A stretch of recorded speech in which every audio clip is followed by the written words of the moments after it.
दृशं मेघवर्णं शुभांगं लक्ष्मीकान्तं कमलनयनं योगिभिर्ध्यानगम्यं वन्दे विष्णुं भवभयहरं सर्वलोकैकनाथम्।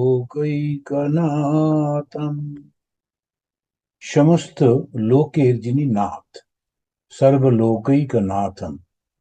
তো নাথ মানে হচ্ছেন প্রভু। আর তাকেই আবার এদেশেতে ইউরোপের দিকে এরা বলে পিতা। তো সেই পিতা যিনি সর্বলোকের, তিনি আমাদের বিষ্ণু, বিষ্ণু ভগবান। তার থেকে সমস্ত কিছু সৃষ্টি বলে আমরা তাকেই শ্রেষ্ঠ বলে মনে করি। এখন শ্রীমৎ ভাগবতের দ্বিতীয় স্কন্ধের পঞ্চম অধ্যায় শুরু হচ্ছে নারদের একটা প্রশ্ন দিয়ে। তো পঞ্চম অধ্যায়ে যে নারদ প্রশ্ন করছেন, অত্যন্ত শ্রদ্ধার সঙ্গে তিনি ব্রহ্মাকে বলছেন, দেব দেব নমস্তেস্তু ভূত ভাবনা পূর্বজ। তিনি ব্রহ্মাকে বলতেন। আর জিনিসটা খুব অদ্ভুত, মানে যেহেতু ব্রহ্মা নারদকে সৃষ্টি করেছেন, তা নারদের পিতা হচ্ছেন ব্রহ্মা। আর নারদ ব্রহ্মা ছাড়া তো আর কাউকে দেখেনি, সুতরাং ওকেই চেনে। উনি ছাড়া আবার কেউ আছে কিনা সেটা জানে না। সেই জন্য বলছেন দেব দেব নমস্তেস্তু, যে দেবতারের যিনি দেবতা, দেবতারা যাকে পুজো করেন, আমি তাকেই প্রণাম করছি। তা নমস্তেস্তু ভূত ভাবনা পূর্বজ। তুমি হচ্ছ জগৎ স্রষ্টা, তুমি জগৎটা সৃষ্টি করেছ। আর তার মানে কি, তুমি জগতের আগে ছিলে। জগৎটা তুমি সৃষ্টি করলে মানে জগতের আগে তুমি ছিলে বলেই তো জগৎটা সৃষ্টি করলে। তাই বলছি জগৎ পূর্বজ। জ মানে আছে বা জন্মানো, কেন পূর্ব, পূর্বজ। আমরা যেমন বলি না পূর্ব, পূর্বজ আমাদের যে সমস্ত পূর্বপুরুষদের বলা হয়। তা তুমি হচ্ছে সেই পূর্বজা, তুমি অনন্ত, তোমার দ্বারা জগৎ সৃষ্টি হয়েছে। তৎ বিজানীহি যৎ জ্ঞানম আত্মতত্ত্বম নিদর্শনম। তো তুমি আমাকে কৃপা করে আত্মতত্ত্ব সম্পর্কে একটু বলো। আত্মতত্ত্ব নিদর্শনম। যদি লক্ষ্য করা যায়, আমাদের যে এই যে ধর্মগ্রন্থের মধ্যে স্বর্গ সম্পর্কে বলো, স্বর্গে যাব, পথ দেখিয়ে দাও, এসব কিছু কিন্তু বলছে না। সবসময় ওরা বলে যে তুমি আমাকে আত্মতত্ত্বটা বলো, আমি কে সেটা একটু বলে দাও। তো আমাদের হিন্দু ধর্মটা পুরোটাই হচ্ছে জ্ঞান ভিত্তিক। আমাদের এখানেতে অন্য কোনো কিছু নেই জ্ঞান ছাড়া। যা কিছু করি, উপবাস করি, তীর্থযাত্রা করি, আমরা নানান রকমের পূজা করি, কিন্তু সবটার পেছনে একটাই লক্ষ্য, সেটা হচ্ছে জ্ঞান লাভ করা। কি জ্ঞান? আমি কে, কে আমার স্রষ্টা, কে আমাকে সৃষ্টি করেছেন, আর তার সঙ্গে আমার সম্পর্কটা কি, কেন তিনি আমায় সৃষ্টি করলেন, কি কারণে সৃষ্টি করলেন। এই যে তিনটি জিনিস জানার জন্য আমরা চেষ্টা করি। তা সেটাতে উনি বলছেন যে তুমি আমাকে তদ বিজানিহি, আমি জানতে ইচ্ছা করছি, যৎ জ্ঞানম আত্মতত্ত্বম, সেই জ্ঞানটা, কোন জ্ঞানটা? আত্মতত্ত্বটা তুমি আমাকে বলো। এই আত্মতত্ত্ব জানার জন্য সর্বত্র, আমরা কিন্তু ভাগবত পড়ছি, আমরা উপনিষদ পড়ছি না। তো উপনিষদে আত্মতত্ত্বের কথা আছে, ব্রহ্মের কথা আছে। আর লোকেদের ধারণা ভাগবত মানেই শুধু কৃষ্ণের কথা, ভাগবত মানেই শুধু দেবতার কথা, ভক্তি, তা কিন্তু না। ভাগবত পরিপূর্ণভাবে জ্ঞানেরই কথা। এমনকি মহাভারতেও শুধু জ্ঞানেরই কথা। তো ওই হিন্দুদের হচ্ছে জ্ঞানটাই ধর্ম, জ্ঞান লাভ করলে আর কোনো কিছু নেই। কিন্তু তার আগে যেটা, সেটা হচ্ছে তোমাকে চিন্তা করতে হবে কেমন করে আমি ওই জ্ঞানটা লাভ করব। তো উনি প্রশ্ন করলেন যখন ওই রকম ভাবে, যে তুমি দেবতাদেরও পূজ্য, আমার প্রণাম তুমি গ্রহণ করো, তুমি জগৎ স্রষ্টা, ভূত ভাবনা, তুমি জগৎ স্রষ্টা, পূর্বজ, তুমি অনাদি, তদ বিজানিহি, তাই আপনি তো সেটা জানেন। কোনটা? ওই জ্ঞানটা। যজ জ্ঞানম আত্মতত্ত্বম নিদর্শনম, যে সেই জ্ঞান যা আত্মতত্ত্বকে প্রকাশ করে। জ্ঞান তো বহু রকমের আছে। আর সেটাকে ক্যাটাগরাইজ করা হয়েছে দুটো, একটা পরাবিদ্যা আর একটা অপরাবিদ্যা, যেটা আধ্যাত্মিক জ্ঞান আর একটা জাগতিক জ্ঞান। দুটোই জ্ঞান। এখন জাগতিক জ্ঞান যেটা, জগতের যে জ্ঞান, সেই জ্ঞানটির একটা লিমিট আছে, যে কিছুদিন পরে ওটা থাকে না। কিন্তু আধ্যাত্মিক জ্ঞানের লিমিট নেই, ওটা আনলিমিটেড। তো ওই আধ্যাত্মিক জ্ঞানটা মৃত্যুর পরেও সঙ্গে যায়, কিন্তু জাগতিক জ্ঞান মৃত্যুর আগেই ভুলে যায়। খুব বড় ম্যাথমেটিশিয়ান ছিলেন, অঙ্কের টিচার ছিলেন, পরবর্তীকালে তাকে জিজ্ঞেস করা হচ্ছে, উনি মনে করতে পারছি না, ওটা হবে না আমার দ্বারা এখন হবে না। এখন এই যে জ্ঞানটা, জগতের জ্ঞান, সেটা টেম্পোরারি। কিন্তু আধ্যাত্মিক জ্ঞান যেটা, সেটা যত বয়স বাড়ে ততই বৃদ্ধি পায়। কি অদ্ভুত! তো উল্টো। তা তিনি আমাকে বললেন, হে প্রভু, তুমি এই যেটা বলো আমাকে।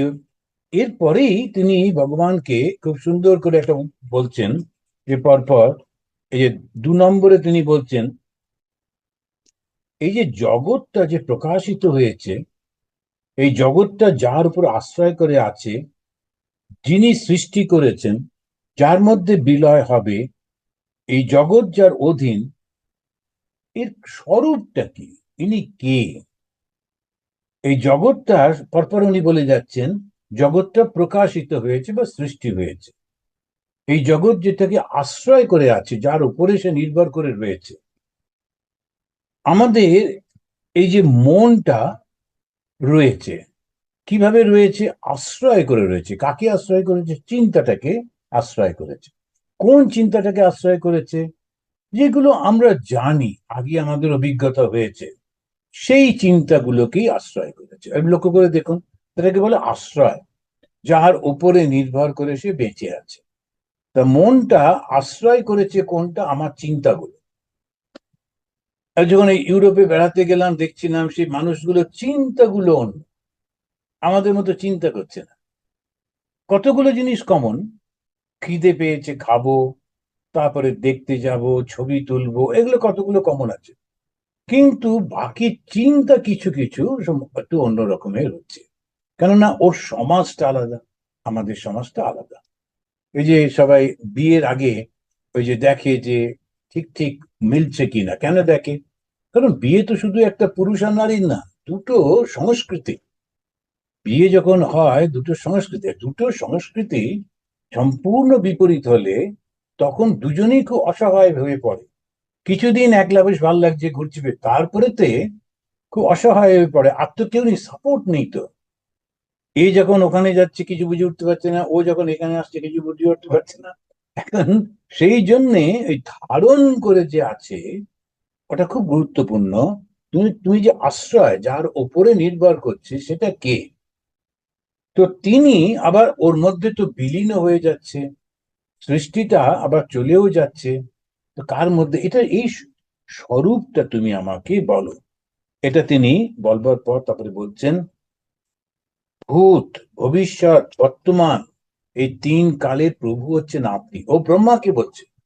নারদ তার বাবা ব্রহ্মাকে বলছে যে ভূত, ভবিষ্যৎ এবং ভূত মানে অতীত, পাস্ট। তো তুমি ভূতও জানো, ভবিষ্যৎ জানো, বর্তমানটাও জানো। তো আমরা দেখেছি যে যখন ভগবান বলা হয়, যাকে ভগবান বলা হয়, তার কতগুলো গুণ তো থাকতে হবে। হঠাৎ করে একটা লোককে ভগবান বলে তো হবে না, আমরা বলে দিই বটে, তো কিন্তু সেরকম ভগবান বলে তো হবে না। ওর মধ্যে ওই গুণগুলো আছে কিনা দেখতে হবে। আমরা পাঠ করে একজনকে মেডিকেল ডক্টর বলতে পারি না, তার মধ্যে মেডিকেল সেই জানার এবং তার সেই জ্ঞানের, ওই জ্ঞানটা আছে কিনা সেটা জানতে হবে। তো সেরকম করতে গিয়ে উনি বলছেন যে তুমি হচ্ছ আমাদের এই জগতে সর্বম। এইখানে আমাদের এটাতে বলছেন ভূত, ভবিষ্যৎ, বর্তমান, ইন, এই 3 কালের প্রভুই হচ্ছে তুমি। জগৎ তত্ত্ব তোমার কাছে হাতে একটা ফল ধরে আছি তার মতো। তো ওখানে এটাকে ইয়ে করলে, মেশিন ছিল যেটা তুলে এইবার। তো ওইটা জগৎ তত্ত্বটা হচ্ছে এই, এটা তোমার হাতে ধরা একটা ফলের মতো। তুমি যখন হাতে একটা ফল ধরে আছো, যখন খুশি খাবো, সেই রকম জগতের তত্ত্বটা তোমার কাছে এত ইজি। তো সেই জন্য ওটা বোঝাবার জন্য বলছে হাতে ধরা একটা আমলকি ফলের মতো। তখন আমলকিটা খুব পাওয়া যায় আমাদের দেশে, খুব দামি কিছু না, এই সাধারণ একটা আমলকি, ছোট ছোট গোল গোল আমলকি গুলো হয়, প্রচুর হয়। ওই রকম একটা আমলকি, মানে একটা সাধারণ, তুমি জাস্ট যখন খুশি তুমি ওটা পেতে পারো। তো সেই রকম তোমার কাছে রয়েছে। তা তুমি আমাকে বলো, একজনকে যখন প্রশ্ন করছে, একজন শিক্ষককে তার কাছ থেকে জানতে চাইছে, কিরম বিনয়ের সঙ্গে বলে যাচ্ছে না, তাকে কত সুন্দর করে প্রেজেন্ট করছেন। বলছেন তুমি হচ্ছ ভূত, ভবিষ্যৎ, বর্তমানের কর্তা। অর্থাৎ অতীতে কি ছিল, বর্তমানে কি আছে, ভবিষ্যতে কি হবে, সব তোমার জানা। আর এই যে জগৎটা, সৃষ্টিটা, এটা তোমার হাতে ধরা একটা ফলের মতো, তো সব তুমি জানো। সুতরাং তুমি আমাকে ভালো করে বলো, আমাকে বলো বলে চুপ করে থাকলো না। আমাকে বলো বলে চুপ করে গেলেই হতো, কিন্তু তা না।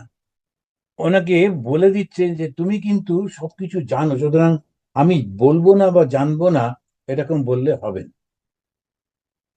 আপনি যার কাছে বিশেষ জ্ঞান লাভ করেছেন, আপনার আশ্রয় যিনি, আপনি যার অধীন, আপনার স্বরূপই বা কি, এইসব বিষয় আমাকে বলুন। যদ বিজ্ঞান, যদ আধার, যদ মত প্রস্তম, যদ আত্মকঃ এক সৃজসি ভূতানি। তো তুমি যে এই যে ভূতটা সৃষ্টি করছো, জগৎ যে সৃষ্টি করছো, তুমি এই সমস্ত গুলো তুমি বলো। আপনি মায়া শক্তির সাহায্যে পঞ্চভূতাদির দ্বারা প্রাণীকুল সৃষ্টি করেছেন। এখন নারদ তো জ্ঞানী, নারদ তো এগুলো দেখেছে, ও তো জানে যে সৃষ্টির কারণটা কি। এটা মায়া শক্তি, সত্যি সত্যি তো সৃষ্টি নয়। তার কারণ তিনি এক ছিলেন, এক থেকে বহু হলেন। তো বহুটা হলেন কি করে? মনের ইচ্ছাতে, মনের কল্পনাতে তিনি বহু হলেন। তা আমরা কোনো কোনো সময় এমনি শুয়ে আছি, হঠাৎ মনে হলো কি যেন একটা এসেছে, কার জন্য পায়ের আওয়াজ পাচ্ছি, এই যখন আমরা শান্ত থাকে, এরকম আমরা কল্পনা করি কি যেন কথা বললো, এরকম করে কল্পনা করছি। যখন কল্পনা করছি, তখন কল্পনাটা বাস্তবের মতো মনে হচ্ছে, কি যেন হাঁটছে, পায়ের আওয়াজ পাচ্ছি, একটু কে যেন কথা বলছে, এই জন্য কি একটা আওয়াজ হলো। এগুলো কিছুই হয়নি, কিন্তু আমার মনে হচ্ছে আমি সৃষ্টি করছি, কিংবা আমি মনে মনে নানান রকম কল্পনা করছি, সৃষ্টি করছি। তো সেটাকেই বলা হচ্ছে মায়া শক্তি। মায়া মানে কল্পনা, কিন্তু ভয়ঙ্কর শক্তি। সেই কল্পনাটা এমন ভাবে সৃষ্টি করছেন যে সে মনে হচ্ছে যেন সত্যি, একেবারে সেটি বাস্তব। কারণ খুব ভয় হয়ে যায়, ওর থেকে বেরোনো যায় না। একটা মানুষ যখন পাগল হয়, সে কিন্তু ঠিক এইটাই হয়, ও একটা কল্পনার মধ্যে ঢুকে যায়, গিয়ে আর বেরোতে পারে না। কোনো একটা কিছু ঘটেছিল, সেইটা তার ব্রেন, ডাক্তাররা বলতে পারবেন, সাইকিয়াট্রিস্টরা বলতে পারবেন কি কি ঘটছে, কিন্তু মানসিক তার কি হয়, একটা চিন্তার উপরে ঘুরপাক খেতে থাকে, ওখান থেকে কিছুতে বেরোতেই পারে না। কেউ কেউ অবিশ্বাস করতে থাকেন, কিছুতেই অবিশ্বাস থেকে বেরোতে পারে না, কাউকেই বিশ্বাস করতে পারছে না। তো এইরকম এই মানসিক অবস্থা আমাদেরই হয়। সেই জন্য এই মায়া শক্তি যা দিয়ে তুমি সৃষ্টি করছো, এই ভয়ঙ্কর শক্তি, এইটা তোমার কাছে একেবারে মাথা নিচু করে রয়েছে, তুমি ওটাকে কন্ট্রোল করছো। তো এটা তো কম কথা নয়। সুতরাং ওইগুলো তুমি আমাকে সব বলো।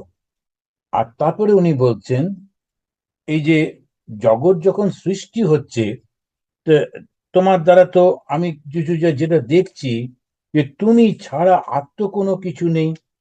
না হম বেদ পরম তস্মাৎ না অপরম না সমম বিভো, নাম রূপ পশুই গুণ্য ভাবম সদ অসৎ কিঞ্চন অন্যতঃ। না হম বেদ পরম, তোমার থেকে বড় এরকম কাউকে আমি দেখতে পাচ্ছি না। এই যে তিনি তাকে বলছেন, প্রভু, যে তোমার থেকে বড় আমি কিন্তু কাউকে দেখতে পাচ্ছি না, তোমার থেকে ছোট কাউকে দেখতে পাচ্ছি না, আর তোমার সমান সেটাও দেখতে পাচ্ছি না। কেমন ভাবে তুমি ছাড়া কেউ নেই এরকম বললেন না, ওটাকে আর একটুখানি সাহিত্য করে সুন্দর করে বলছেন, তোমার থেকে বড় কাউকে দেখতে পাচ্ছি না, তোমার থেকে ছোট কাউকে দেখতে পাচ্ছি না, আবার তোমার সমান না এরকমও কাউকে দেখতে পাচ্ছি না। তার মানে কি? তুমি ছাড়া কেউ নেই। তিনি বলছেন, নাম রূপ পশের গুণই অভাবম সদ অসৎ কিঞ্চন অন্যতঃ। তা তুমি হে সর্বশক্তিমান, আপনার অপেক্ষা উৎকৃষ্ট, নিকৃষ্ট কিংবা সমান কেউ নেই। তা এই যে জগতে তুমি কিভাবে রয়েছো সেইটা আমাকে একটু জানাও। এটা একটা অদ্ভুত প্রশ্ন। তুমি একলা রয়েছো, আবার তুমি অনেক হয়ে রয়েছো। তো এই তুমি একলা আবার তুমি অনেক, এইটা আমি ঠিক বুঝতে পারছি না। এই ব্যাপারটা আমাকে একটু বুঝিয়ে দাও। যে তুমি ইচ্ছা করছো, তুমি সৃষ্টি করেছো। নারদ অত্যন্ত জ্ঞানী, তা তাকে যখন জিজ্ঞেস করা হয়েছিল তুমি আসলে কি কি পড়েছো, নারদ বললেন যে যে জগতে যত রকম আছে সব পড়েছি। শিক্ষা, কল্প, ব্যাকরণ, ছন্দম, নিরুক্তম, জ্যোতিষ সব পড়া হয়ে গেছে। কিন্তু তবু আমার মধ্যে জ্ঞানের তৃষ্ণা মিটছে না। সেই জ্ঞান আহরণ করবার জন্যে উনি ছুটে ছুটে বেড়াচ্ছেন। যতক্ষণ না ব্রহ্মজ্ঞান হয় ততক্ষণ ওই জ্ঞানের তৃষ্ণাটা থেকেই যায়। আরো জানবো, আরো জানবো, আরো কিছু জানার আছে, এইরকম মনে হতে থাকে। তো সেটাতেই উনি বলছেন যে প্রভু, তোমার ওপরে কাউকে, তোমার থেকে নিচে কাউকে, তোমার থেকে ছোট এরকম কাউকে বা সমান আমি কাউকে দেখতে পাচ্ছি না। সুতরাং আমার ধারণা, এই যে সূক্ষ্ম বস্তু, এই যে স্থূল বস্তু, এই সমস্ত তুমিই আছো, তুমিই করেছো, আর অন্য কিছু না, এটা আমার ধারণা। তারপরে উনি বলছেন, স্বভাবান আচরিত গৌরম তপ সুম সুম সম্মোহিত সুসম্মোহিত। সম্মোহিত মানে একদম ডিপ মেডিটেশন। সু সু মানে অত্যন্ত গভীর ধ্যানের মধ্যে আমি তোমাকে দেখেছি। স্বভাবান, সেই তুমি, যার থেকে বড় ছোট তোমার সমান কিছু নেই, সেই তোমাকে আমি দেখলাম তুমি ধ্যান করছো। কার ধ্যান করছো? এইটাতে উনি খুব সুন্দর করে জিজ্ঞেস করছেন, তেনা খেদয়সে নত্বম। খেদ আছে, আমি খুব বিভ্রান্ত হচ্ছি। তুমি আবার কার কাছে প্রার্থনা করছো? তুমিই তো সব, তুমি আবার কার কাছে প্রার্থনা করছো? তেনা, সেই জন্যে, খেদয়সি না ত্বম পরাশঙ্কাম যাচ্ছসি। আমার আশঙ্কা হচ্ছে, তুমি কি তাহলে সর্বশ্রেষ্ঠ নও? ছেলে এসে বাবাকে বলছে, ছেলে হচ্ছে নারদ, সে এসে বাবাকে বলছে, আমার তো ধারণা ছিল তুমি শ্রেষ্ঠ। কেননা আমি তোমার উপরে, তোমার নিচে, তোমার সমান আমি কাউকে দেখতে পাচ্ছি না। আমি দেখেছি তুমি ইচ্ছা মাত্র জগৎ সৃষ্টি করছো। আমার ধারণা এই যে সূক্ষ্ম, এই যে স্থূল, এই সমস্ত কিছু তুমি। এখন তার সঙ্গে সঙ্গে আমার একটা আশঙ্কা হচ্ছে, একটা চিন্তা হচ্ছে, যে তুমি তাহলে কার ধ্যান করো আমাকে একটু বলো। ধ্যান করা মানে একটা বিষয় আছে, একটা বস্তু আছে যার উপরে আমি মনটা রাখছি। তুমি কার ধ্যান করো? আর যদি ধ্যান করো মানে সে তো তোমার থেকে বড়, তো তুমি কার ধ্যান করো? এখন যদি লক্ষ্য করলে দেখা যায়, ভগবান বিষ্ণু তিনি যখন ওই যোগশয্যায় শুয়ে আছেন, তো তিনি যোগ নিদ্রাতে নিদ্রিত হয়ে রয়েছে। তিনি একটা সাপের উপরে একটা কল্পনা করেছে, একটা সাপের উপরে, তারপরে দুধ সমুদ্র, ক্ষীর সমুদ্র, তারপরে সেই সাপটা, সাপের উপর উনি অসাধারণ ভাবে একটা অ্যাবস্ট্রাক্ট আইডিয়াটাকে কিরকম ছবি দিয়ে, মূর্তি দিয়ে আমাদের সামনে প্রেজেন্ট করছে। একটা সমুদ্র, সেই সমুদ্র শুধু জল রয়েছে, জল তো নিরাকার। এখন সেই জন্যে সেই সমুদ্রটা কিরকম, ওই সমুদ্র মন্থন করলে সবকিছু পাওয়া যাবে, তাই শুধু জল বলছে না, বলছে দুধ, দুধের সমুদ্র। দুধটা আমরা ভালোবাসতাম, সেই কারণে ওরা সব দুধের সময়। ওর উপরে সাপ কেন?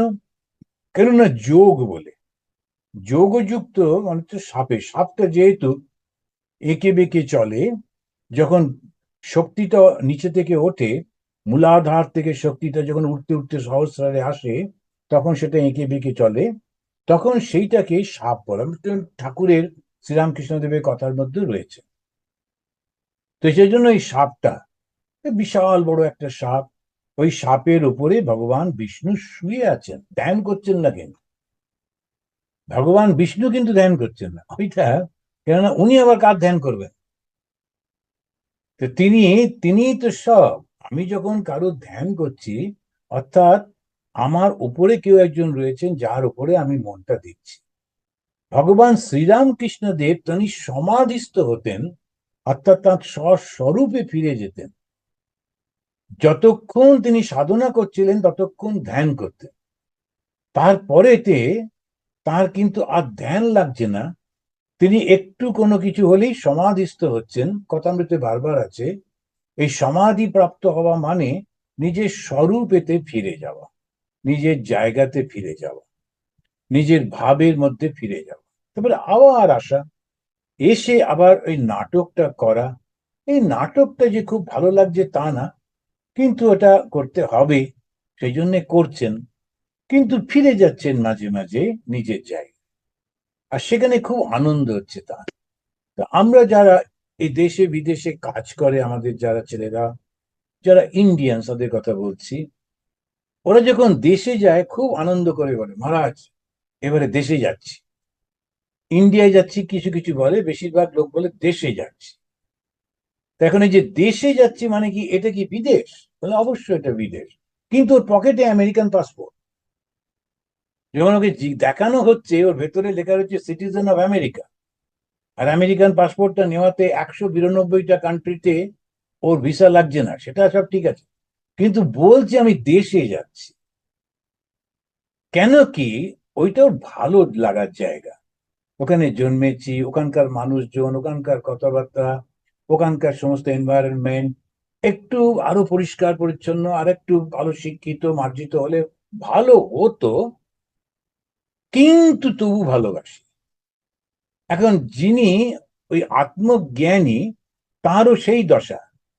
তিনি আসেন, এসে সবার সঙ্গে কথা বলছেন, মিশছেন, উৎসাহ দিচ্ছেন, কি করে নাম করতে হয়, কি করে ভগবানকে ডাকতে হয়, এসব করছেন টরছেন, কিন্তু যেন একটা মিশনে এসছেন, ওই মিশনটা। কিন্তু যেই সময় পাচ্ছেন, সঙ্গে সঙ্গে তিনি তার নিজের নিকেতনে চলে যাচ্ছেন, নিজের স্বরূপে চলে যাচ্ছেন, সেটা হচ্ছে সমাধি।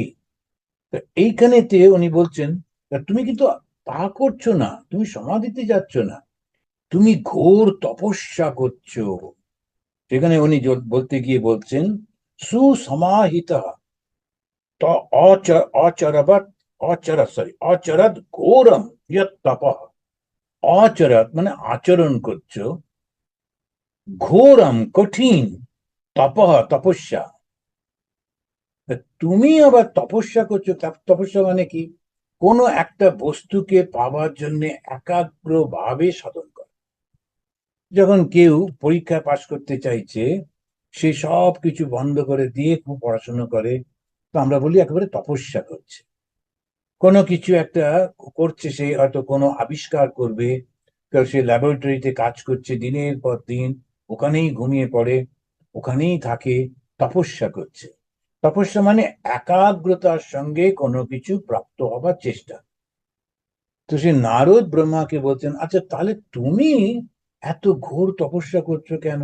ওটা আমার একটু সন্দেহ হচ্ছে।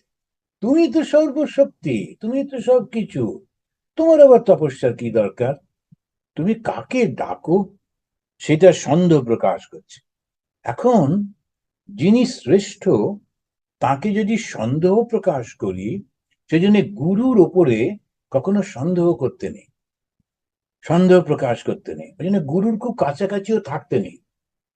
এই যে মানুষ রূপী গুরু যারা, তারা কখনো রেগে যাচ্ছেন, বিরক্ত হচ্ছেন, খাচ্ছেন, ঘুমোচ্ছেন, একদম মানুষের মতো। তো তাকে দেখলে মনে হয় না যে তিনি কোনো দৈব শক্তি সম্পন্ন ব্যক্তি। সুতরাং ভুল হয়ে যেতে পারে, মনে হয় এ তো আমাদেরই মতো, এর আবার অত কি, কেনই বা এরকম করছি। ঠাকুর শ্রীরামকৃষ্ণ দেবকে দেখে উনি পায়চারি করছেন কুটকুট করে। মথুর বাবু তিনি বসেছিলেন উল্টো দিকের বাড়িটার বারান্দায়, তো ভাবছেন এই লোকটার জন্যে আমি এত কিছু দিচ্ছি, তো এর মধ্যে সত্যি সত্যি দৈব গুণ আছে তো, এত খরচা করি। আর এরা তো হচ্ছে ব্যবসাদার লোক, জমিদার লোক, কিছু না পেলে শুধুমাত্র কিচ্ছু দেবে না। তো বলছেন যে আচ্ছা এর মধ্যে সত্যি সত্যি কিছু আছে কি বলে সন্দেহ করছেন।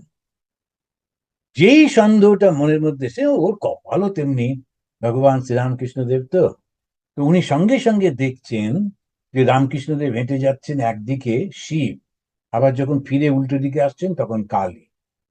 তখন হাউমাউ করতে করতে সে পায়ে পড়েছে। ঠাকুর বললো কি হলো? অন্য লোকেরাও অবাক। লোকটা বসেছিল ওইখানে চেয়ারে, হঠাৎ লাফিয়ে ঝাঁপিয়ে কেন ঠাকুরের পায়ে এসে পড়লো। তখন বলছে, ঠাকুর বলছেন কি হলো গো, তোমার আবার কি হলো? তখন বলছেন এবার চিনেছি, আমার ভুল হয়ে গেছিল, ভুল হয়ে গেছিল। এখন ওটা প্রভু কৃপা করলেন বলে ওর ভুলটা, সেজন্যে গুরুর খুব কাছাকাছি থাকতে নেই। গুরু কাছাকাছি থাকলে ওই ভুল হয়ে যাবার সম্ভাবনা থাকে। কারণ সেইটাই ওই নারদের কি সেই ভুলটা হচ্ছে, ওর বাবা ওর কাছেই থাকে, তা ব্রহ্মা তাকে, সেই কারণে ব্রহ্মা বলছেন যে না, এ তন্মে পৃচ্ছত সর্বম সর্বজ্ঞ সকলেশ্বর। তারপরে নারদ ও শেষ করছেন, তুমি সর্বজ্ঞ, তুমি সর্বে ঈশ্বর, তোমার থেকে একটা শিক্ষা পাওয়ার জন্য আমি জিজ্ঞাসা করছি, যেহেতু তুমি সবকিছু জানো, তাই দয়া করে আমাকে বলো। এর কারণটা হচ্ছে আমার উপর রাগ করো না, আমি তোমাকে যে সন্দেহ করে ফেললাম, তো সেটাতে তুমি বিরক্ত হয়েও না, আমি শুধু জানতে চাইছি, ওই জন্যে আমি সন্দেহ করছি, মানে আমি জানতে চাইছি তুমি সর্বস্রষ্টা হলেও কার তুমি ধ্যান করো, কাকে তুমি প্রার্থনা করো। শুধু ধ্যান করা বলছে না, তপস্যা করছো, সুকঠিন তপস্যা করছো, এটা কার জন্যে? ওই জন্য আমার তে না খেদয়সে না ত্বম পরাশঙ্কম যাচ্ছসি। আমার খেদ হচ্ছে, খেদ মানে হচ্ছে বিভ্রান্ত হচ্ছে, আমার মনের মধ্যে প্রশ্ন জেগে যাচ্ছে, তো তুমি আসলে কে, তা আশঙ্কা হচ্ছে। নারদ এই কথাগুলো শুনে ব্রহ্মা তখন বলছেন, তোমার প্রশ্নের মধ্যে দিয়ে যে সংশয়টা তুমি প্রকাশ করেছো, সেটা সঙ্গত, আমি তোমার দোষ ধরছি না, ওটা সঙ্গত। তুমি আমাকে জগৎ স্রষ্টা বলে যে মনে করেছো, তার কারণ তোমার আসল জ্ঞানটা নেই বলে মনে করছো। আমি ধ্যান প্রার্থনা করছি দেখে তোমার মনে প্রশ্ন জেগেছে। বিচিকিৎসিতম, বিচিকিৎসিতম শব্দটা খুব সুন্দর। বিচিকিৎসিতম মানে হচ্ছে একটা প্রশ্ন জেগেছে, সেটা কি আমি, সেটা একটা একটা সন্দেহ জেগেছে, সেই সন্দেহটাকে আমি প্রশ্ন আকারে দিচ্ছি। আর সন্দেহ রয়েছে তোমার প্রতি, কিন্তু সেটাকে আমি যেন জানতে চাইছি, প্রশ্ন আকারে প্রেজেন্ট করছি। আমি তোমাকে সন্দেহ করছি, এটা ভয়ঙ্কর এক ব্যাপার, গুরুকে সন্দেহ করছে, এরকম তো বলা যায় না। তাই বলছে যে বিচিকিৎসিতম, তুমি আমাকে সন্দেহ করছো না, কিন্তু আশঙ্কা একটা রয়েছে, তাই তুমি আমাকে প্রশ্ন, এই যে শব্দগুলো না, এটা হচ্ছে সংস্কৃতি। এই যে আমাদের যে সমস্ত দেখবেন ব্যবহারগুলো, আমাদের দেশেতে মানুষগুলোর ব্যবহার কি অসাধারণ। এখন একটু গোলমাল হয়ে গেছে, নানান রকম কারণে সব এখন খুব, আমরা যে এখন যাদেরকে দেখি অত্যন্ত লো ক্যাটাগরির মানুষ, হয়তো সায়েন্সটা জানে, এটা জানে, সেটা জানে, কিন্তু এই যে ব্যবহার কি করে করে, কথাবার্তা কি বলে বলে, এই যে মানুষের সংস্কৃতি যেটা, সেটি কিন্তু অনেকটা অনেকটা হারিয়ে যাচ্ছে, গেছেও। তার কারণ এই জিনিসগুলি আমরা এখান থেকে নিই না। আমরা যখন ভাগবত পড়ি, তখন ভাগবতেতে আমরা ওই ব্রহ্মজ্ঞান তিনি বললেন, কিংবা ঈশ্বর ডাকো এরকম বললেন, কিন্তু এই যে শব্দটা বলছেন যে শিষ্য, সেটা সন্তান হওয়া সত্ত্বেও শিষ্য তো, তো শিষ্য তিনি গুরুকে কেমন ভাবে কথা বলবেন, তার ছেলে বাবার সঙ্গে কি করে কথা বলবে। এখনকার ছেলে বাবাকে তো বন্ধু বলে মনে করে, বাবাও বলে না না আমার বন্ধু, বলে দুজনে কাঁধে চললো, কিন্তু সে একদিক দিয়ে ঠিকই আছে, কিন্তু আবার একটা সেম টাইম যদি রেসপেক্ট না থাকে, ও বাবার থেকে কিছু শিখতে পারবে না। আর বাবারও কিছু গুণ তো থাকতে হবে, যেটা ছেলেকে শেখানোর মতো, যার জন্য ছেলে তাকে সম্মান করবে। শুধু পয়সার জন্য যারা ভালোবাসে, পজিশনের জন্য যারা ভালোবাসে, বা সেই ছেলে মেয়ে, তারা কিন্তু আসলে ভালোবাসে না। তারা ওই পজিশনটা এনজয় করছে বলে তোমার সঙ্গে রয়েছে। এই পজিশনটা না থাকলে থাকবে কিনা সন্দেহ। তো এই সন্দেহগুলো থাকছে এই রিলেশন। এখানে নারদ আর ব্রহ্মার মধ্যে কি? তো নারদ তিনি হচ্ছেন শিক্ষিত, সংস্কৃতি রুচি সম্পন্ন। তিনি আবার তার পিতা যিনি, তার স্রষ্টা যিনি, নারদকে তো ব্রহ্মা নিজের মন থেকে তৈরি করেছিলেন। তো সেই কারণে তিনি ব্রহ্মার মতোই, যে বাবার তো ছেলে একই রকম, তথাপি তিনি বলছেন যে আমার একটু কেমন সন্দেহ হয়ে যাচ্ছে, তা তুমি কি আমাকে একটু বুঝিয়ে দিতে পারবে? খেদ হয়ে আসছে, আমার একটা খেদ রয়েছে। আর উনি তখন বলছেন যে বিচিকিৎসিতম, তুমি যে বিচিকিৎসিতম মানে এই প্রশ্নটা করছো, কিন্তু প্রশ্নের মধ্যে তোমার একটা সন্দেহ রয়েছে। তো সেটাতে আমি কিছু মনে করছি। কেন মনে করছি না? কারণ তুমি জানো না বলে প্রশ্নটা। জেনে যদি প্রশ্ন করতে, ইচ্ছা করে আমাকে অপমান করবার জন্যে, তাহলে অন্যরকম।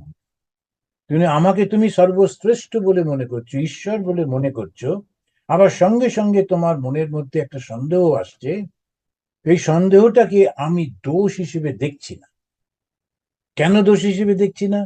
কারণ না, তাকে জানা সত্যিই কঠিন। যার শক্তিতে জগৎ চলছে, তাকে জানা সত্যি কঠিন। আমি ব্রহ্মা জগৎ সৃষ্টি করিনি। কিরকম দেখুন, এই যে তিনি বলতেই পারতেন না আমি জগৎ স্রষ্টা, কিন্তু কিছুতে তা বলছেন না।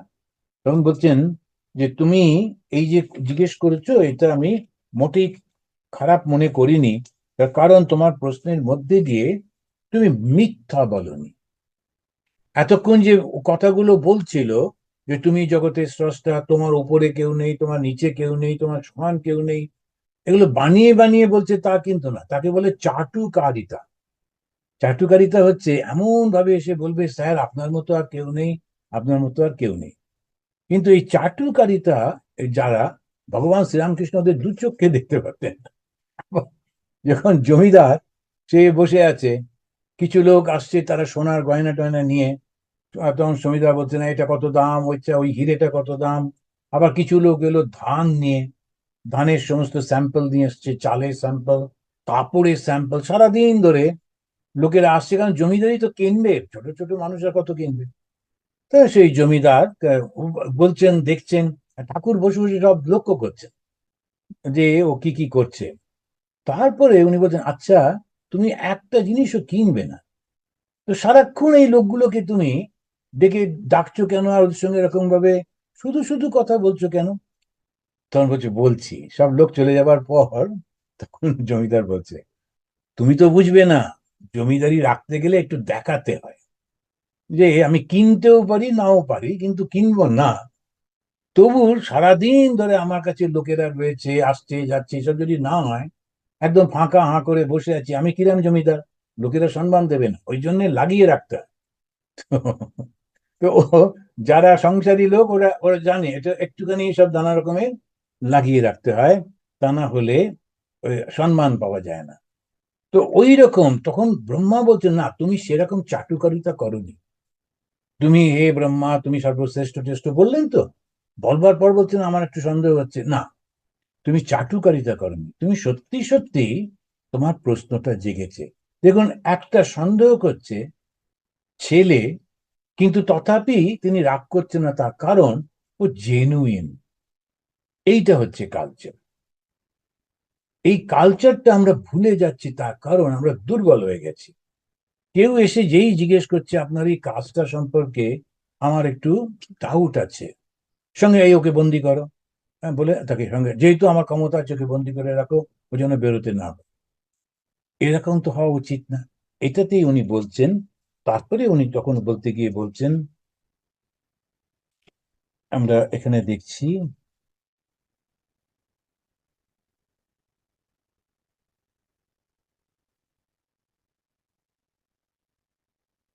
হ্যাঁ, এরপরে উনি বলছেন, এন সরোচিষা বিশ্বম রোচিতম রোচয়াম্যহম। তুমি যে এন সরোচিষা বিশ্বম রোচিতম রোচয়াম অহম, তারপর একটা উদাহরণ দিচ্ছেন, যেমন করে সূর্য টূর্য ইত্যাদি। বলছে, জানো এই জগৎটা কিন্তু আমি সৃষ্টি করিনি। জগৎটা যে শিক্ষক যেমন ছাত্রকে একটা আউটলাইন করে দিয়েছে, ড্রয়িং এর শিক্ষক যিনি, আর্ট শিক্ষক, তিনি একটা আউটলাইন করে দিয়েছেন। তারপরে পাশে রংটাও লাগিয়ে দিয়েছেন, চুলের রংটা কালো দিতে হবে, গায়ের রংটা এরকম হবে, তারপরে জুতোর রংটা এরকম হবে করে ছবিটা আমরা যে ছোটবেলায় যে পাওয়া যেত, এক পাশেতে কি হবে ছবিটা, আর এক পাশে ওটা আউটলাইন। এবার ওই বাচ্চাটা ওই দেখে দেখে দেখে দেখে সে ওই রংটা দিল, আর সুন্দর একটা ছবি ফুটে উঠলো। ও ওইটা নিয়ে গিয়ে আমি এঁকেছি আমি এঁকেছি বলে দেখায়, কিন্তু ওর তলায় সমস্ত ঈশ্বর সব করে দিয়েছেন। আর আমি সেইটার ওপরে সব শুধু দাগা বুলিয়ে আমি করেছি মনে করি। সেটা উনি যে বলছেন যে এই যে চন্দ্র সূর্য নক্ষত্র তারকা, এই সমস্ত কিছু সৃষ্টি হয়েছে পরমেশ্বরের, যাকে তুমি জানো না। তিনি এই জগৎটা আগেই সৃষ্টি করে দিয়েছেন, আমি শুধু তার উপরে একটুখানি দাগা বুলিয়ে দিই। আচ্ছা, বাংলা একটা কথা আমরা ছোটবেলায় শুনতাম, দাগা বোলাতে হয়। আগে রবীন্দ্রনাথের যে অ আ ক খ সব লিখতেন, সেইগুলো দিয়ে আমাদের বলতো ওর উপরে দাগা বোলা। বারবার বারবার একই অ অ করে যাচ্ছি, করে হাতের লেখাটা ভালো হবে। তারপরে তো হাতের লেখাটাই উঠে গেল, সুতরাং আর রবীন্দ্রনাথ লাগবে না, দাগা বোলানো শব্দটাও উঠে গেল। এখন এই যে দাগা বোলানো মানে একটা জিনিস যেটা অলরেডি আছে, আমি সেটার উপরে করছি। ব্রহ্মার কিরকম দেখুন, সে একটুও তার মধ্যে অহংকার নেই। উনি বলছেন, তুমি আমাকে স্রষ্টা বলে সম্মান করেছো, কিন্তু সেটা বানিয়ে বানিয়ে তুমি বলনি। কেননা তুমি জানো না বলে আমাকে স্রষ্টা বলে মনে হচ্ছে, কিন্তু আমি আসলে স্রষ্টা নই। যিনি স্রষ্টা তিনি সব কিছু আগেই করে দিয়েছেন। সেই স্রষ্টাকে 12 নম্বর শ্লোকে গিয়ে দ্বিতীয় 5 এবং 2:5-12, তস্मै নমো ভগবতে বাসুদেবায় ধীমহি জন্ময়ায়া দুর্গয়া মাম বদন্তি জগৎগুরুম। তার মায়াতে আমাকে তিনি জগৎগুরু বানিয়ে দিয়েছেন। লোকে আমাকে পুজো করছে এই ভেবে যে আমি হচ্ছি সেই জগতের গুরু, আমি জগৎ স্রষ্টা, কিন্তু আসলে আমি কিচ্ছু করিনি। তিনি সমস্ত কিছু আগে থেকে সব করে দিয়েছেন। আমি তাকে প্রণাম করছি। তস্মৈ, তাকে, নমো ভগবতে বাসুদেবায়, সেই যে ভগবান যিনি বাসুদেব, তাকে আমি প্রণাম করছি। তিনি তার কৃপা করে তিনি আমাকে জগৎ গুরু বানিয়ে দিয়েছেন। স্বামী বিবেকানন্দ যখন কলকাতায় ফিরে এলেন, এখান থেকে আমেরিকা থেকে যখন গেলেন, কলকাতায় নামার সঙ্গে সঙ্গে ওরা এখনো সেইটা করে। একটা জাহাজে করে ম্যাড্রাস থেকে জাহাজে করে কলকাতায় পোর্টে গেছিলেন। কলকাতা থেকে নেমে ওখান থেকে ট্রেনে করে শিয়ালদা স্টেশনে, তখন শিয়ালদা স্টেশনে পৌঁছবার সঙ্গে সঙ্গে চতুর্দিকে একেবারে হাজার হাজার লোক ওকে নেবার জন্য দাঁড়িয়ে আছে। তখন তো ঘোড়ার গাড়ি, তা ঘোড়ার গাড়ি নিয়ে এসেছিল, কিন্তু লোকেরা বললো না, ঘোড়ার খুলে দাও। সমস্ত ক্যালকাটা ইউনিভার্সিটির স্টুডেন্টরা তারা সে ঘোড়াটা খুলে দিয়ে নিজেরাই ওটা টানতে লাগলো। কলকাতার বড় বড় লোকেরা সেটা টানছে। তো এরকম যখন নিয়ে যাচ্ছে, মাস্টার মহাশয় তিনি ওই এত লোক ও বেচারি কোথায় দাঁড়ায়, যদিও নরেন ওনার অত কাছের, কিন্তু তখন আর সেই নরেন তো আর নরেন নেই।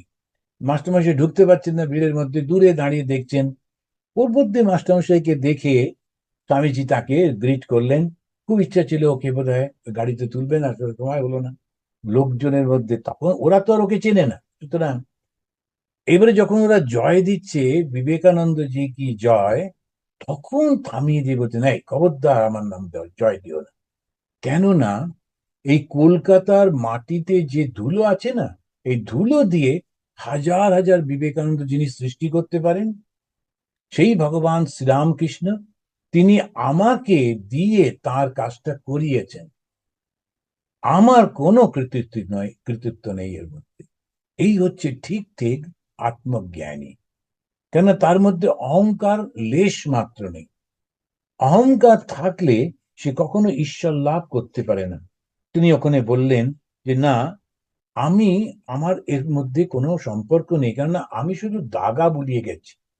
এবং সত্যি সত্যি বিবেকানন্দের জীবনীর মধ্যে পাওয়া যায় যে তিনি যখন একটার পর একটা বক্তৃতা করছেন, কত বিষয় পাওয়াই তো কঠিন, যে সত্যি তো কত বিষয় বলবো, একই তো কথা, কত করে বলা যাবে।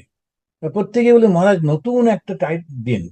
আমাদের সোহানন্দজি মহারাজ বলতেন, বেশ, তো তোমরা যেমন টাইটেল দেবার দাও, যেটা আমার বলবার আমি বলে দেবো।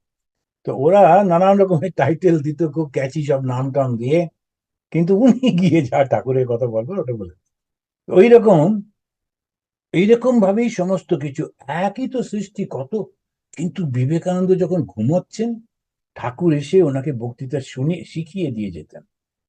গড়গড় গড়গড় করে রাত্রিবেলা শুয়ে শুয়ে উনি বক্তৃতাটা দিচ্ছেন। পাশের ঘরের লোকেরা ভাবছে উনি কার সঙ্গে কথা বলছেন এই মধ্যরাত্রে। পরে যখন ওকে জিজ্ঞেস করতো যে আপনি কালকে সারা রাত অতক্ষণ ধরে কার সঙ্গে কথা বললেন, আমি বলিনি, ঠাকুর এসে আজকে কোন বক্তৃতাটা দেব সেটা শিখিয়ে দিয়ে গেলেন। এখন এইগুলো শুনলে তো গায়ে কাঁটা দেয়, ভাবি সত্যিই তো। এই যে জগৎ গুরু যিনি, তিনি যদি কাউকে সঙ্গে নেন, আচ্ছা শ্রীরামকৃষ্ণদেব নিজে করতে পারতেন, তিনি ওর মধ্যে ঢুকলেন। তার ইচ্ছা হলো ওই নরেনকে সামনে রেখে ওকে দিয়েই করা। শ্রীকৃষ্ণ একাই যুদ্ধ জয় করতে পারতেন। ওই যে যুদ্ধটা হলো, সে এমন কিছু ওনার কাছে কিছুই না, কিন্তু তিনি নিজে কিচ্ছু করলেন না, অর্জুনকে সম্মান দিলেন। ভগবত গীতার পাতায় পাতায় শুধু মহাবীর মহাবীর অর্জুন। আর অর্জুন যখন শ্রীকৃষ্ণ চলে গেলেন, সেই গান্ডীবটা তুলতেই পারল না। অর্জুনেরও ভেতরে ভেতরে মনে হতো আমার গান্ডীব, আমি বীর। কিন্তু যখন শ্রীকৃষ্ণ মারা গেলেন, উনি যখন সেই মেয়েদের রক্ষা করবার জন্য গুজরাটে গেলেন, তখন সেই দস্যুগুলো এসে মেয়েদের নিয়ে চলে যাচ্ছে, তখন অর্জুন নিজের গান্ডীবটাই তুলতে পারলেন না, যুদ্ধ করবেন কি। তখন অর্জুনের জ্ঞান হল তার আমার শক্তি ছিল না, যিনি শক্তি ছিলেন তিনি চলে গেছে। সেজন্য কখনো অহংকার করতে নেই। এই শক্তি যার, তা সে কি শক্তি? মায়া শক্তি। এই মায়া শক্তি যে কি ভয়ঙ্কর, কি ভয়ঙ্কর, এই জগতের দিকে তাকালে বোঝা যায়। আমরা তো ইতিহাস পড়েছি, ইতিহাসের পাতায় পাতায় এই ধরনের লোকগুলোর কথা আছে, যারা যেই ক্ষমতা পেয়েছে সঙ্গে সঙ্গে মনে করেছে আমি সর্বশক্তিমান, এবং সেইটা দিয়ে সমানে জগৎকে নষ্ট করেছে। এখন ধরুন ওই চারপাশে যতগুলো লোক আছে, পুলিশ আছে, কর্মকর্তা, তারপরে অফিসার্স, মিলিটারি, এরা যেই সরে যাবে, ওই লোকটি যিনি নিজেকে প্রেসিডেন্ট মনে করছেন, তিনি কিছু করতে পারবেন? তার কোনো ক্ষমতা আছে? এই মানুষগুলি যদি সরে যায়, তিনি কোথায় দাঁড়াবেন? ওর কিচ্ছু করার নেই। স্বাভাবিকভাবে সবার শক্তিটা তোমাকে দিচ্ছে বলেই তুমি শক্তিমান, কিন্তু মাথায় থাকে না। আমাদের দেশে আমরা সবাই মিলে একটা ল বানিয়েছি যে যিনি এই টপে থাকবেন তাকে এই এই শক্তি দেওয়া হবে। এবারে যেই শক্তিটা পেল, এবার ওদেরকেই অত্যাচার করতে লাগে, এত মহা উৎপাত। এই হচ্ছে অহংকার, এই হচ্ছে মায়া। কেন কি, ও যদি অত্যাচার না করে, ও যদি সেবা জ্ঞানে কাজ করে, ও কিন্তু মুক্ত হয়ে যাবে। মায়া সেটা চায় না, মায়া চায় না ও মুক্ত হোক। ওর অতীতের ভালো কর্মফলে শক্তিটা পেল, রাজেশ্বর হলো, তারপরে তো এই মায়া এসে ওর মনের মধ্যে টুক করে অহংকারটা দিয়ে পাশে বসে বসে খেলা দেখছেন। আর ও একেবারে বুক ফুলিয়ে যাচ্ছে, গিয়ে একদম সেই ওয়ানে উঠছে, টুতে নামছে, এসব করে টোরে। তারপরে একদিন দেখা গেল কোথাও কিছু নেই, আবার ব্যাক টু স্কোয়ার ওয়ান। মায়া খুব খুশি, যাক আবার ওটাকে নিয়ে খেলানো যাবে। এখন এই যে খেলাটা চলছে, যে ভয়ঙ্কর মায়া, তিনি যাকে লজ্জা পেয়ে মুখ লুকান, তিনি হচ্ছেন শ্রী ভগবান। তিনি বলতে গিয়ে বলছেন বিলজ্জ মায়া, বিলজ্জ, যে লজ্জা পায়। অনেক সময় বাড়ির বড়দের দেখলে অল্প বয়সী গৃহবধূরা লজ্জা পেয়ে তাড়াতাড়ি করে ঘোমটা টোমটা দেন। তো এইরকম যে লজ্জা পেয়ে যে লুকিয়ে পড়া, তো ভগবানকে দেখলে ওই ভয়ঙ্কর শক্তিশালী মায়া লজ্জা পায়। কেন শব্দটা বললেন? অর্থাৎ ভগবান এমন একটা পজিশন যে যার কাছে ওই মায়া কিচ্ছু না। সুতরাং এই ভগবানকেই ঠিক মতো করে জানতে হবে, আর তিনি সমস্ত কিছু করছেন। হে নারদ, এই যে ক্ষিতি অপ, এই পঞ্চমহাভূত, এই যে কাল, এই যে জীবের স্বভাব, সমস্ত কিছু ওই ভগবান দিয়েছেন, ভগবান সৃষ্টি করে দিয়েছেন। প্রত্যেকটা মানুষের মধ্যে এক এক রকমের স্বভাব থাকে। কারো কারো স্বভাব মজা করা, কারো স্বভাব কথা না বলা, কারো স্বভাব গম্ভীর হয়ে থাকা, কারো স্বভাব শুদ্ধ নানান রকমের সন্দেহ করা। প্রত্যেকটা ক্ষেত্রে তার সন্দেহ। সেই কারণে এখন এই নানান রকমের স্বভাবগুলো রয়েছে, এলো থেকে উনি দিয়েছেন। তারপরে 15 নম্বর শ্লোকে গিয়ে তিনি বলছেন নারায়ণ পর বেদা দেবা নারায়ণ অঙ্গজাহা নারায়ণ পর লোকা নারায়ণ পর মখা। মখা মানে হচ্ছে যজ্ঞ। এই নারায়ণ হচ্ছেন, তিনি বেদের থেকেও বড়। বেদ তো জ্ঞান, কিন্তু এই জ্ঞান কার কথা বলে? নারায়ণের কথা বলে। কেন নারায়ণ শব্দটা বলছেন? কেননা একটা নাম এবং রূপের কল্পনা থাকলে আমাদের বুঝতে সুবিধা হয়। ভাগবত সে আমাদের সাহায্য করছে একেবারে বৈদিক জ্ঞানটাকে দেবার। কিন্তু বেদে যখন বলছে ব্রহ্ম, তখন একটা মনে হচ্ছে যে কি রকম এই জিনিসটা হবে। সর্বত্র যিনি রয়েছেন তিনি চৈতন্য ভাবে রয়েছেন, তিনি ব্রহ্ম। আমরা কল্পনা করতে পারি না। আচ্ছা, শুনে নি ওই পর্যন্ত, বাস ওই হয়ে গেল। আমরা যে খুব একটা বুঝতে পারি, খুব একটা পাবার চেষ্টা করি, জানবার চেষ্টা করি, তা নয়। হ্যাঁ, এটা ঠিক আছে, আমরা আবার সেটা শিখে ওটাই বলে যাচ্ছি। কিন্তু কেউই ঠিকভাবে জানি না সর্বব্যাপী এই চৈতন্যটা কি। কিন্তু যখন নারায়ণ বলা হলো, তখন আমাদের মনের মধ্যে একটা কল্পনা এলো যে তিনি শঙ্খ চক্র গদা পদ্মধারী সেই যে বিষ্ণু, তিনি হচ্ছেন সেই নারায়ণ। তিনি সমস্ত কিছুর শক্তি, তাঁর মধ্যে থেকেই সব সৃষ্টি। তখন আমার বুঝতে সুবিধা হয়, তখন আমার একটা ধ্যানের বস্তু পেয়ে আমার মনটাকে অন্যান্য বিষয় থেকে তুলে তার চরণে দিতে সুবিধা হয়। ওই জন্যেই আমাদের হিন্দুরা তারা বেদান্ত রেখেছে, কিন্তু সাধারণ মানুষের জন্যে এই ভাগবত, এই ভগবানকে এনেছে। তো যিনি ভগবান, তিনিই কিন্তু ব্রহ্ম।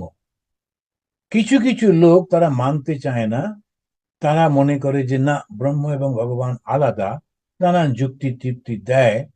কিন্তু ভগবান শ্রীরামকৃষ্ণদেব বলছেন, আমাদের মহাভারতে বলছেন, আমার ভাগবতে স্পষ্ট করে বলা হচ্ছে যে যাকে ব্রহ্ম বলা হচ্ছে তিনিই ভগবান, তিনিই সেই নারায়ণ।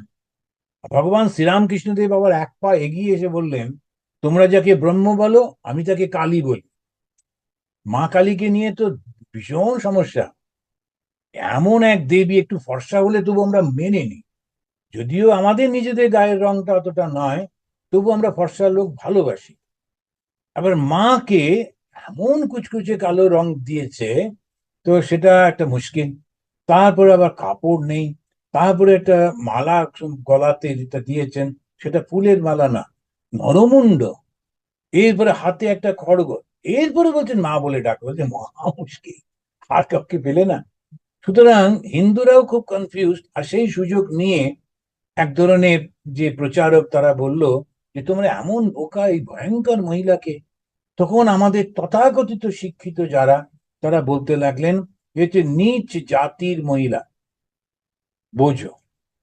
এখন সেইটাতেই নিজ জাতির মহিলা, একটা ভয়ঙ্কর সেই যে মায়ার শক্তি, তাকে একটা রূপ দেওয়া হয়েছে। তিনি জগৎ ব্যাপী, তার থেকে বড় কাপড় কোথায় পাবো তাকে পরাবার জন্য? আর তিনি আমাদের জ্ঞান দিচ্ছেন, জ্ঞানটা আমাদের শক্তি, যে জ্ঞানটাকে আমি বেদ বলছি, সেটাই দেবার জন্যে তিনি হাতে করে ধরে রেখেছেন। এই জ্ঞান পাবার জন্য একটাই মাত্র পথ, তোমার অহংকার থেকে খড়গ দিয়ে কেটে দাও। এইটাই তো মা কালী, সেটা বুঝলো না। তারা নানান রকম, এখনো দেখবেন সিনেমা টিনেমা গুলোতে যখনই ভয়ঙ্কর কিছু দেখাতে হবে, মা কালী। সাউথের সিনেমাতে খুব বেশি করে দেখায়, ওরা না বুঝে এসব করতে থাকে, হু হা করে। কিন্তু আসলে মা কালী হচ্ছেন জ্ঞানের দেবী। ভগবান শ্রীরামকৃষ্ণদেব সেইটি সুন্দরভাবে আমাদেরকে এই বারে দিলেন। তিনি সমস্ত কিছু, এই যে নারায়ণ, তিনি বেদের থেকেও বড়। এই যে নারায়ণ, তাঁরই অঙ্গ হচ্ছে সমস্ত দেবতারা। এই যে সমস্ত লোকও দেখছো, পৃথিবীর ওপরে 7টা লোক আছে, পৃথিবীর নিচে 7টা লোক আছে। একদম শেষেরটা হচ্ছে পাতাল, অতল, পাতাল, ভূতল, এরকম সব নানা রকম 7টা আছে। আবার উপরের দিকেও ভূবস্য করে করে স্বর্গ যাচ্ছে। তো এরকম উপরে 7টা, নিচে 7টা, এই 14 ভুবন। যে একটু অল্প পাপ করেছে, তো পৃথিবীর ঠিক নিচে একটা লোকে গিয়ে তার, এই না যে সবাই নরকে যাবে। নরকে মানে প্রচন্ড ভুল করেছে, বদমাইশি করেছে, অত্যাচার করেছে, ওরা নরকে যায় একেবারে 7 তলা নিচে। আবার যখন সেই ব্রহ্ম, যে আমাদের ব্রহ্ম বলতে এই ব্রহ্মা নয়, এই ব্রহ্ম যে আমাদের যে কনসিয়াসনেস, তাও নয়, ব্রহ্মলোক। ব্রহ্মলোকটা হচ্ছে একদম শেষ, তারপরেই মুক্তি। অত্যন্ত যারা ভালো মানুষ, ঋষি তুল্য, তারা ওই ব্রহ্মলোক পর্যন্ত যান, করতে করতে করতে করতে স্বর্গ পেরিয়ে ব্রহ্মলোকে চলে যায়, সেখানে গিয়ে অবস্থান করেন, তবে ওখান থেকে মুক্ত হয়ে যায়। স্বামী বিবেকানন্দ, তিনি মুক্ত হলেও এত শুদ্ধ পবিত্র, তার একটা ব্যক্তিত্ব কি তিনি রক্ষা করতে পারেন। এইরকম 7 জন ঋষি আছেন। তাই 7 ঋষি, সপ্ত ঋষির এক ঋষি হচ্ছেন এই বিবেকানন্দ। কেউ কেউ বলেন উনি অঙ্গিরা। অঙ্গিরা ঋষি খুবই পণ্ডিত লোক ছিলেন, কিন্তু ওই বিবেকানন্দ 7 ঋষির এক ঋষি। যেখানে কোনো কিচ্ছু নেই, সব এক, দ্বিতীয় কিছু নেই, এই 7 জন ঋষি তাদের নিজস্বত্ব নিয়ে তারা ওখানে থাকেন। এটা হচ্ছে লাস্ট কন্ডিশন। তো একদিন এই আমাদের, আপনারা যারা যারা পড়েছেন জানেন, ঠাকুরের শিষ্যদের মধ্যে একজন হচ্ছেন খোকা মহারাজ বলা হতো। ওর স্বভাবটা বাচ্চাদের মতো, জন্য খোকা। এই খোকা মহারাজ তিনি একদিন ধ্যানের মধ্যে দিয়ে দেখছেন, তিনি ওপরের দিকে যাচ্ছেন, স্বর্গের দিকে। যেতে যেতে গিয়ে দেখলেন যে স্বর্গেতে আমাদের রাজা মহারাজ, তারপরে শিবানন্দজি মহারাজ, তুরিয়ানন্দজি মহারাজ, এরা সব বসে আছেন। তখন খোকা মহারাজ ওখানে গিয়ে আবার চলে যাচ্ছেন। তখন রাজা মহারাজ জিজ্ঞেস করলেন, খোকা কোথায় যাচ্ছ? বললো, আমি স্বামীজির কাছে যাব। তখন রাজা মহারাজ বললেন, স্বামীজি নেমে এলে তখন আমরা তাকে পাই, কিন্তু স্বামীজির কাছে আমরা যেতে পারি না, কারণ সেটা হচ্ছে নিরাকারের রাজত্ব। সেখানে সাকার, সেখানে আমি, এই বোধ নিয়ে পৌঁছানো যায় না। স্বামীজির স্থান আমরা ভাবতে পারি না, স্বামীজির যে স্থান সেটা আমরা ভাবতে পারি না। সেই জন্যে এই নরেন সেই নরেন বলে বলে আজকাল যে বলে না, আমার ভীষণ কষ্ট হয়। স্বামীজির স্থানটা ভাবা যায় না, এটা ছেলে মানুষের ব্যাপারই না। এইখানেতেই আমরা থামবো। নারায়ণ পর বেদ দেবা নারায়ণ অঙ্গজাহা নারায়ণ পরালোকা নারায়ণ পরা মখা। এই যে যত যজ্ঞ করছি, সব নারায়ণে। নারায়ণ পরো যোগ নারায়ণ পরম তপঃ নারায়ণম জ্ঞানম পরম জ্ঞানম নারায়ণম পরাগতি। এটা হচ্ছে শ্রেষ্ঠ গতি। তখন প্রশ্ন হচ্ছে, আচ্ছা ব্রহ্মা, তাহলে আপনি কি করেন? নারদ, ও শেষটা বলছে, না তাহলে আপনি, নারায়ণই যদি সব করে দিলেন, তাহলে আপনি কি করেন? তখন উনি খুব সুন্দর করে বলে শেষ করছেন। উনি বলছেন, অদ্বিতীয় যিনি, যিনি সবকিছু সৃষ্টি করে দিয়েছেন, আমি সেটাকে আবার দ্বিতীয়বার করি, মানে আমরা যে দাগা বোলানো ওইটা। তা ব্রহ্মা যে সৃষ্টিকর্তা, কিরকম সৃষ্টিকর্তা? সৃষ্টি আগে থেকেই গড়িত আছে। এই ব্রহ্মা তার উপরে শুধু দাগ কাটেন। তো সেই জন্যে ব্রহ্মা একটা পজিশন, ব্রহ্মাটা ইটার্নাল নয়, ব্রহ্মা একটা চেঞ্জ হয়। তো এইরকম ভাবে যিনি সৃষ্টিকর্তা, এইটা চেঞ্জ হয়। তো যাই হোক, আমরা এই পর্যন্ত পড়লাম। এটা হচ্ছে দ্বিতীয় অধ্যায় 17 নম্বর শ্লোকেতে। এরপরে আমরা আস্তে আস্তে করে আরো অগ্রসর হব। 3বার শান্তি বলে শেষ করি এবং তাড়াতাড়ি করে উঠে পড়বো, কারণ প্রেয়ারটা শুরু হয়ে যাচ্ছে। ওম শান্তি শান্তি শান্তি। হরি ওম তৎসৎ। শ্রীরামকৃষ্ণ অর্পণমস্তু।